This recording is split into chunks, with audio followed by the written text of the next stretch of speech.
sur le côté. Le tir. Et la rondelle qui va revenir devant. Un autre tir de Cloutier. Rondelle bloquée. Le retour. Et là, les Nordiques qui frappent à la porte. Cloutier et Hunter. Alors que Robinson veut s'en prendre à Hunter. C'est Rick Wamsley qui a dû s'illustrer rapidement pour les...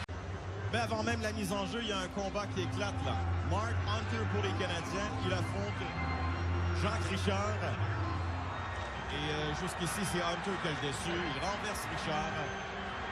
Et ben, dès le départ, dans ce match, on a vu Hunter vouloir rudoyer Hamel. Il y aura une pénalité. Daniel Bouchard est au banc des siens.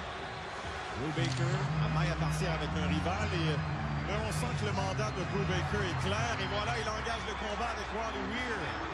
Oh, il y a de bons coups qui sont échangés. Et finalement, c'est Weir qui va renverser son rival. Ben, c'est déjà un deuxième combat et on n'est pas encore arrivé à mi-chemin en première période.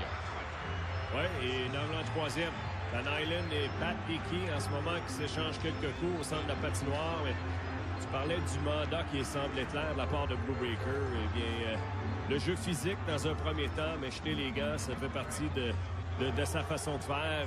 Et c'est lui qui va initier un petit peu cette mascarade en ce moment. Et là, Hickey est en mauvaise posture. Oh, et surtout face à Nyland. Oh, et Nyland qui continue alors que son rival est sur la glace. Ça devient une épreuve de force là. Et Hickey qui se relève.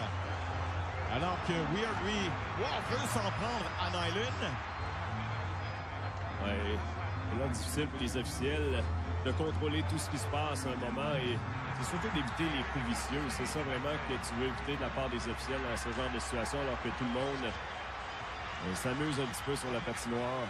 Voilà, beaucoup d'animosité, beaucoup de frustration. Acton et Hamel qui se retiennent. Entre-temps, Nyland et Hickey ne s'échangent plus de coups. Ça devient plus une épreuve de force. Entre-temps, il y a le juge de ligne qui retient Brubaker. Et le tout s'est amorcé avec Brubaker. Et c'est pas terminé, là. Non. Il y a Langlois également qui, ben voilà, empêche son rival de se relever. Ben voilà, c'est donné.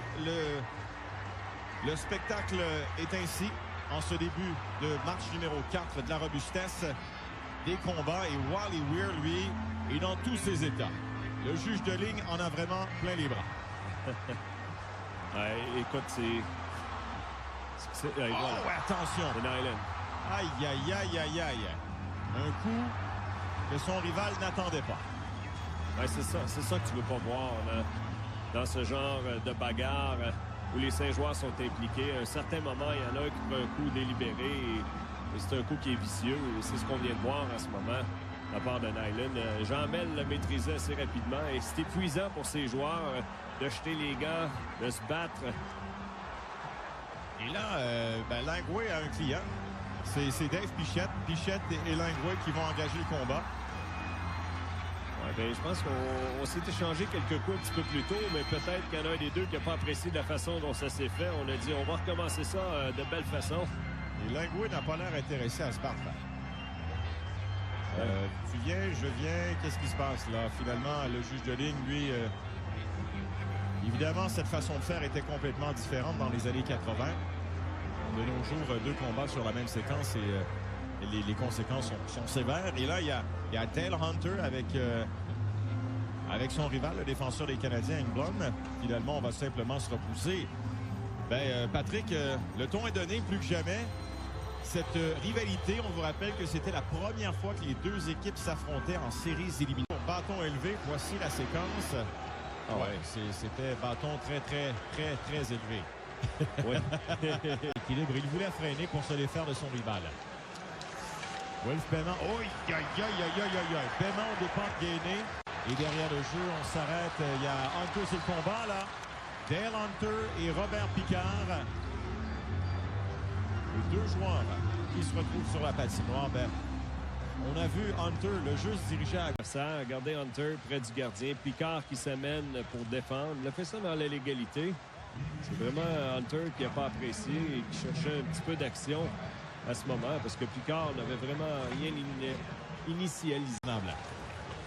Wolf Paiement, entrée de territoire. Oh, et attention, Paiement qui va frapper Nyland et Paiement veut s'en prendre à Nyland. C'est parti. C'était clair, Paiement ne voulait pas faire... voulait faire mal paraître Chris Nilan. Les deux joueurs qui se relèvent. Et ça, c'est deux hommes forts. Deux durs à cuire qui n'ont jamais reculé devant un adversaire.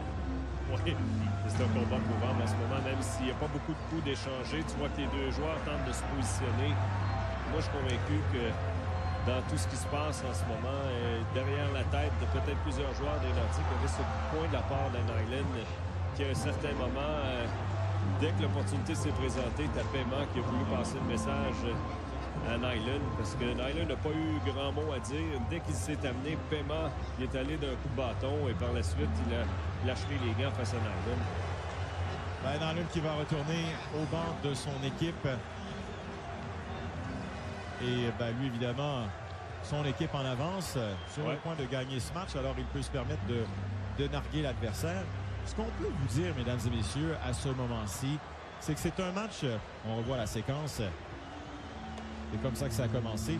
Mais ce qu'on doit vous dire, c'est que ce match va se terminer avec 249 minutes de pénalité.